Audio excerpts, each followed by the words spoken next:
বস্ত্র খাতের ব্যবসায়ীদের দাবির মুখে স্থানীয় সুতা ব্যবহার করে তৈরি পোশাক রপ্তানিতে নগদ সহায়তা বাড়িয়ে ৫% করেছে সরকার। প্রণোদনা বাড়ায় আমদানি করা সুতার সঙ্গে দেশীয় সুতার দামের পার্থক্য কমলে মিলগুলোর ক্রয়াদেশ বাড়বে বলে মনে করছেন খাত সংশ্লিষ্টরা। তবে বিশ্লেষকরা বলছেন, দেশীয় শিল্প সুরক্ষায় প্রণোদনা বাড়ানো ইতিবাচক হলেও এলডিসি উত্তরণ পরবর্তী সময়ে নীতি সুরক্ষা দেওয়ার বিকল্প এখন থেকেই ভাবা উচিত। আরাফাত ইসলামের রিপোর্ট। রপ্তানিমুখী তৈরি পোশাক শিল্পে দেশি সুতা বা কাপড় ব্যবহারে শুল্ক বন্ড ও ডিউটি ড্রব্যাকের পরিবর্তে বিকল্প নগদ সহায়তার হার ১.৫% থেকে বাড়িয়ে ৫% করেছে সরকার। সংকটে থাকা দেশের স্পিনিং শিল্পকে সহায়তা দিতে এ উদ্যোগ নেওয়া হয়েছে। ১২ জুলাই কেন্দ্রীয় ব্যাংকের জারি করা এক সার্কুলারের মাধ্যমে এ সিদ্ধান্তের কথা জানানো হয়েছে।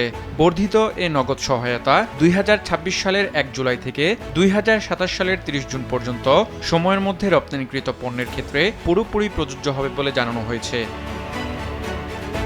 তবে এ সুবিধা পেতে রপ্তানিকারকদের প্রণোদনা গ্রহণের আগে দেশীয় উৎস থেকে কাঁচামাল অর্থাৎ সুতা বা কাপড় সংগ্রহের প্রমাণপত্র দাখিল করতে হবে।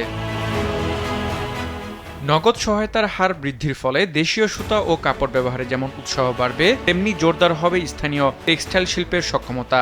তবে প্রতিযোগিতায় সক্ষমতা ধরে রাখতে জ্বালানি সংকট সহ অন্যান্য সমস্যা সমাধানের তাগিদ খাত সংশ্লিষ্টদের। যে সুযোগটা সরকার দিয়েছে, এতে অবশ্যই যারা আমাদের যে মিলের মালিক, তাদের জন্য একটা সুযোগ তৈরি হয়েছে।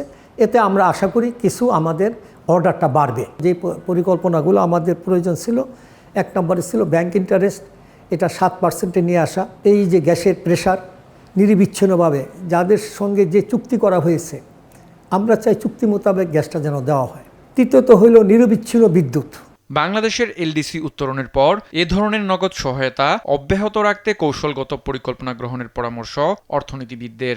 এলডিসি থেকে বের হয়ে যাওয়ার পরে যে কৌশলটা সরকারকে চিন্তা করে, সেটার মূল কেন্দ্রবিন্দুতে এই আলোচনা বা এই উপলব্ধি থাকতে হবে যে রপ্তানি খাতে আমি এলডিসির পরে কোনো সহায়তা দিব না, এরকম মানসিকতা থাকলে রপ্তানির ক্ষেত্রে কিন্তু প্রতিযোগিতায় টিকে থাকাটা অত্যন্ত দুঃসাধ্য হবে।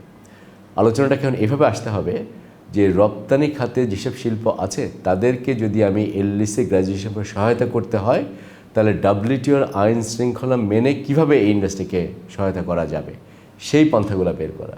আরাফাত ইসলাম, দেশ টিভি, ঢাকা।